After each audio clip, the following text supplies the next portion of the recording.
If you want to change the starter motor on your XJ Jeep, this is a video for you. Let's get into it.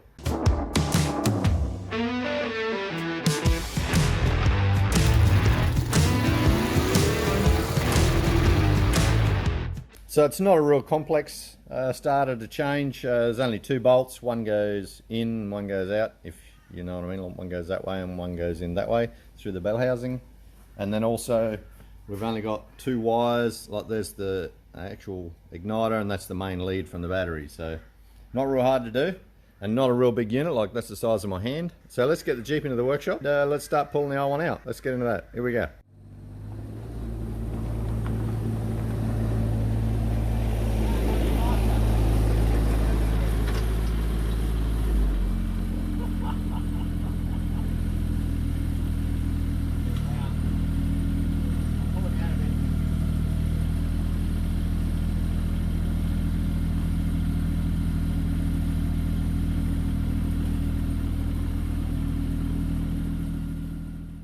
The old Jeep in the garage. You can just see it. Oh, it's hard to sort of see it. There it is, right there, where the end of my finger is. Even though I got a light on it, it's a little bit tricky because it's all black. Right where my thumb is, that's where it is there. So it's below the oil filter, and there's only two bolts plus the cable. So we'll be able to undo 90% of it from the underside. So for the purpose of this video, going to be anyone can do it. It's nice and easy to change the starter motor. I won't even use the hoist. I'll just crawl under there, grab a couple of spanners and we'll undo it. Let's get under there. Hopefully I can get the camera under there to give you a bit of an eyeball.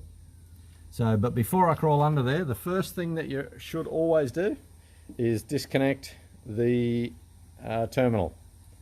Negative one's just as easy as the positive. So just remove a terminal off the battery, because it could be nasty if you have a spanner on it down there and it'll arc out on something. So that would be bad. Get some spanners and I'll get under the car.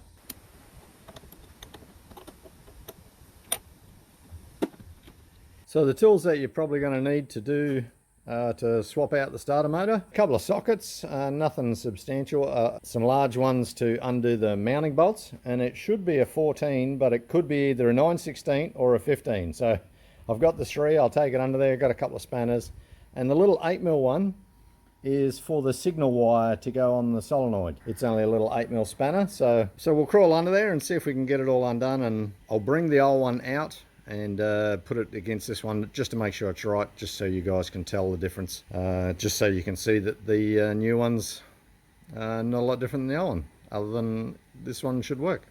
Anyway, let's get into that. So here we are. This is the underside of the motor vehicle. There's the starter motor right there. So there's the signal wire. I'll just undo that one, and the other wire at the back there, the main cable from the battery.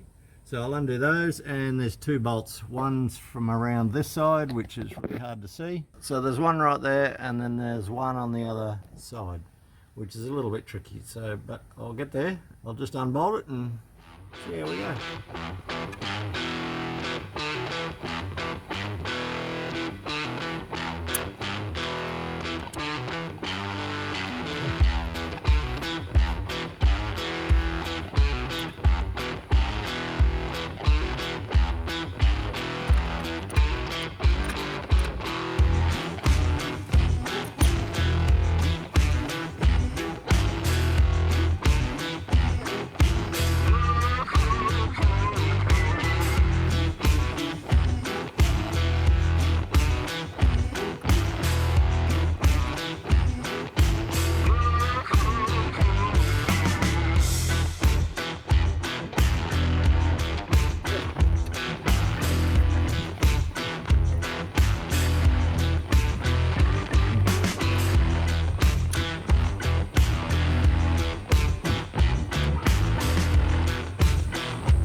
Okay.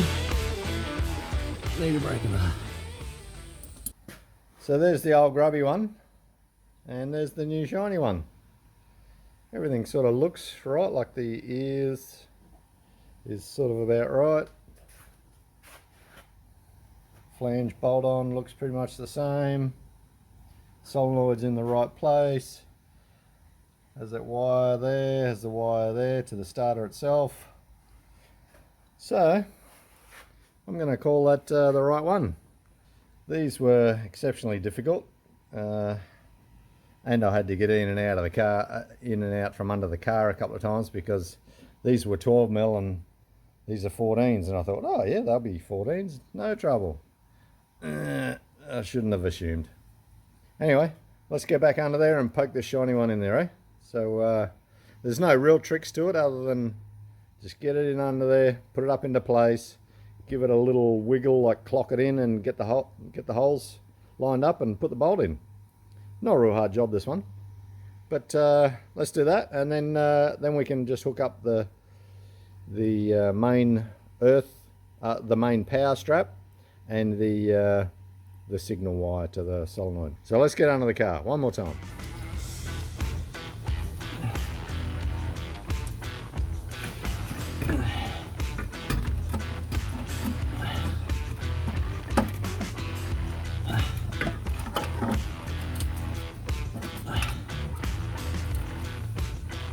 Come on.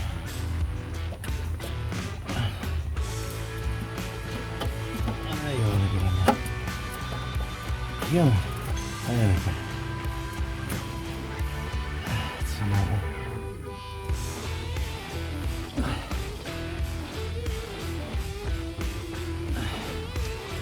Got one into there.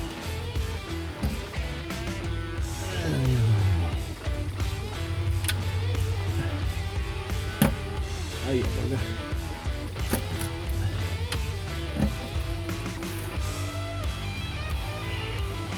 I need to swap hands.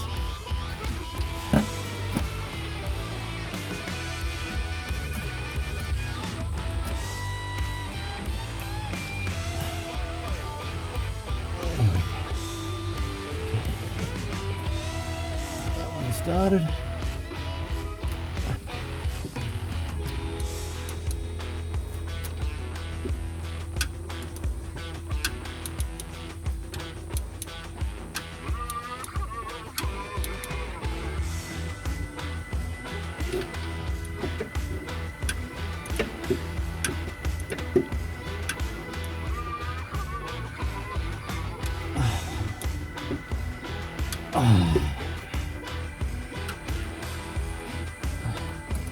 That's this nice.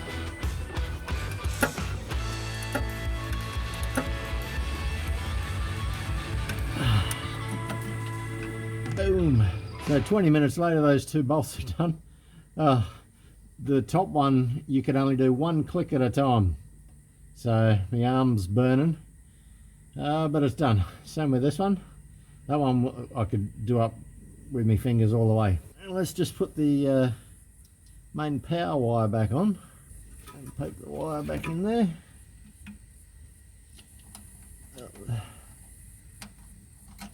There we go.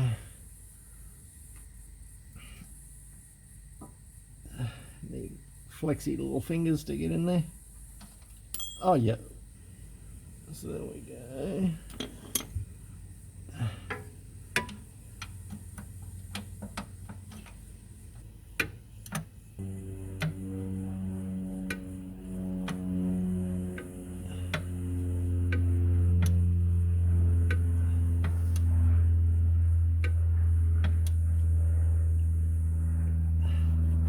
So the terminal wire doesn't have to be crazy tight, just not, because it's only a copper bolt, a threaded bolt. Well, it's brass, but so we don't want to over tighten that one, but still needs to have some firmness on it because we don't want it to arc if it's slightly loose. So I'll just do the little one up as far as we can by hand. So I'll just put the little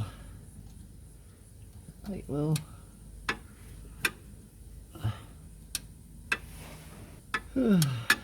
Could they have the bolt any longer?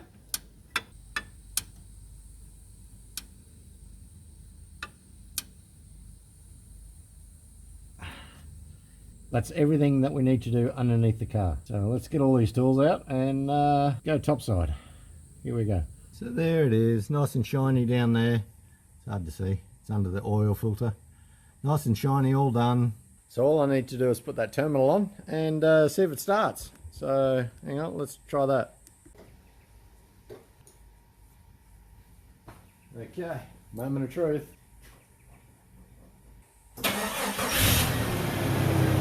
Hey! Let's try it again.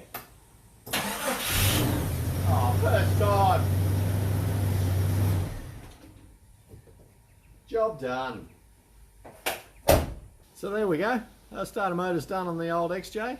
Not a real difficult one. There's only 2 mounting bolts and 2 wires, and they're terminals. So one's much bigger than the other, so you can't get them mixed up. It's pretty easy to do this particular starter motor. Some other cars a little bit more difficult, or an XJ is probably harder if you've got a V configuration. But the thing is, you do it from the underside. So any car that you can do the starter from the underside, you'll have no real trouble. So comment below, give us a thumbs up, and if you like it, subscribe. We'll catch you on the next one, eh? See ya.